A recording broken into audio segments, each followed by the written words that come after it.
Damn, it took me long to do this review.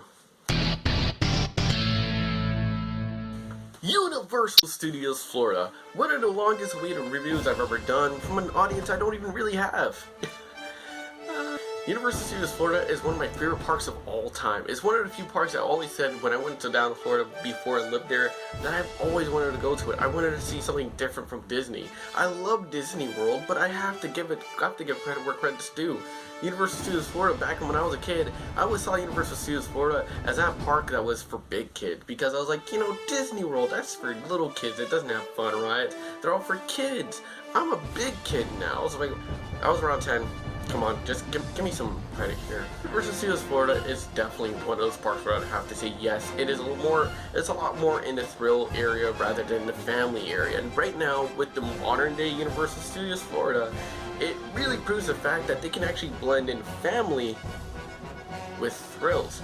Revenge of the Mummy the ride, or even Hollywood Riptide Rocket, which actually looks like a loop, but it's not. It's one of the few attractions and rides where I can say it's not too extreme, but it's extreme enough for those little kids to start getting into more extreme rides like Hollywood Riptide Rocket, or even as far as I can go ahead and say, even Rocket Roller Coaster. Universal Studios Florida is a very hard to review park because it's a park where I can say it's actually based on each age or each arc in this development of Universal Studios Florida. Universal Studios Florida is not the same park as it was back when this park first opened. Universal Studios Florida used to be a park that was mainly just kind of interactive show oriented, and it's funny to say that there's people out there that love that old school Universal Studios Florida, mainly because it had attractions that was nostalgic to their childhood. But as for Universal Studios Florida right now, the attractions couldn't be any more better. Men in Black 3 came out almost 5 years ago, which is, yeah, it's a bit of time. It's been a bit of time since that movie's been out, but kids would know who Men in Black are. They know the Minions, they know Gru, they know Despicable Me the movie. Transformers the ride, every kid loves Transformers. Harry Potter, everybody in the freaking world loves Harry Potter. Rides here that they do have, while some of them may not be completely loved by fans, we can all agree for one thing, is that every single ride that Universal Studios has right now is in fact good. Transformers, yeah, I may not like it, but still, I'm gonna ride it because it's still fun. And talk about the operations. Okay, well, they don't move everybody quick enough, but honestly, a 40-minute wait for Revenge of the Mummy, a AAA attraction, that's fairly decent. Transformers, 60 minutes, sometimes 40? You are doing a great job, Universal. Honestly, I haven't seen much of a point in time where I was saying, man, these lines are really long, or man, I know this attraction runs really quick, how come I have to wait for such a long time for these rides to move quickly? See, Universal and Disney, they move the same way when it comes to their operations of these attractions. They run good, they run beautifully well. Yes, once in a while Revenge of the Mummy breaks down, and yes, once in a while Transformers breaks down, but there's not as much breakdowns as there used to be. Like, you remember back in the heyday when King Kong and Jaws were the big thrill attractions? These break down every 5 or so shows, and then it'll be closed down for the rest of the day. Why? Because the shark didn't work or Kong didn't work. But now you don't really hear that much of saying, well, this show scene didn't work too well. Oh, Emotep stopped working. You don't hear that as much anymore. It's just plain old, everything works, everything is good, or there's a sound problem on one of these motion silver attractions. But most of all, it's always usually really, really good, a lot of fun, and enjoyable. As well as the food here. The food here is, it's meh.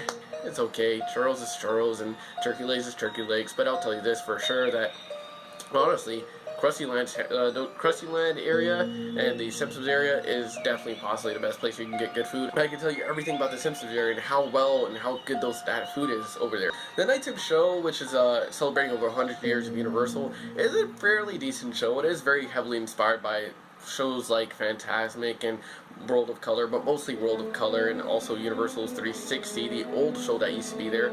It's one of the few shows where I can say it's okay. I love the fact that it's voiced by Morgan Freeman. It's actually narrated by Morgan Freeman, but still, it's a meh show. It's okay. It's good, but it's not as amazing as World of Color. It's not as amazing as Fantasmic. I personally like the Disney ending shows better, but I like this show. Don't get me wrong. This show's good. 100 years of Universal Studios, or Universal, is it's hands down a pretty good show. I'm not gonna lie, it's really good.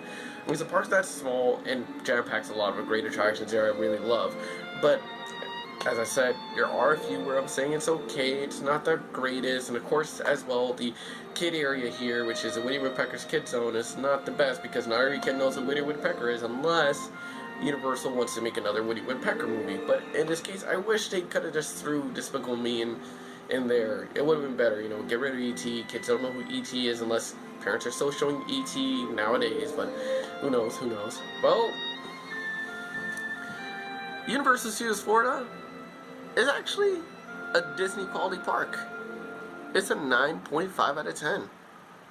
See, while Universal Studios Florida is actually a small park, it jam-packs itself with possibly the best attractions that Universal can actually have. In fact, the greatest things that Comcast has done for this park is actually taking the ideas and attractions that worked for them and making it work in Universal Studios Florida by making Universal Studios Florida a park that actually has attractions that people will love, keeping the flow of the park running beautifully. But I have to give cons where cons are at. And it's the fact that this park is, yes, it is small. The sad part is that Universal Studios Florida cannot expand any further in it. Right now, Universal Studios Florida is right next to 2 living areas. Universal is pretty much region locked where it is right now until we hear further notice that Universal Studios Florida or Islands of Adventure can be fully expanded. The sad part is that Universal should have thought more ahead and said, hey, we can expand our park to be way more bigger than we have it right now. Because Universal, you did a bad job planning out this park. Universal, you did a bad job by making this park the way how it was. See, in 1990, this was a pretty decently sized park. Maybe a little too small, but still pretty decently sized. But now it's 2016, and we're looking at this park and saying, wow, this park is small. There's only one other version of this park that was made and designed this way, and it's Universal Studios Japan. And Universal Studios Japan had to deal with the same problems as Universal Studios Florida, which is the fact that they had to get rid of areas or get rid of attractions in order to have new ones, rather than just going ahead and expanding to the amount of area that they had. Unfortunately, for Universal, they actually used that area that they wanted to expand through to make Islands of Adventure a completely separate park that's based off of books. Now, apart from that, Universal Studios Florida has great operations. It has some great attractions. I enjoy the hell out of it. Yes, it does have a bad kids area, and yes, some attractions are dated like Terminator 2 or Woody Woodpecker or even Barney. So that's really what I can say about Universal Studios Florida. It was a great park. It's still a great park, and I can only see the future of this park getting much more higher.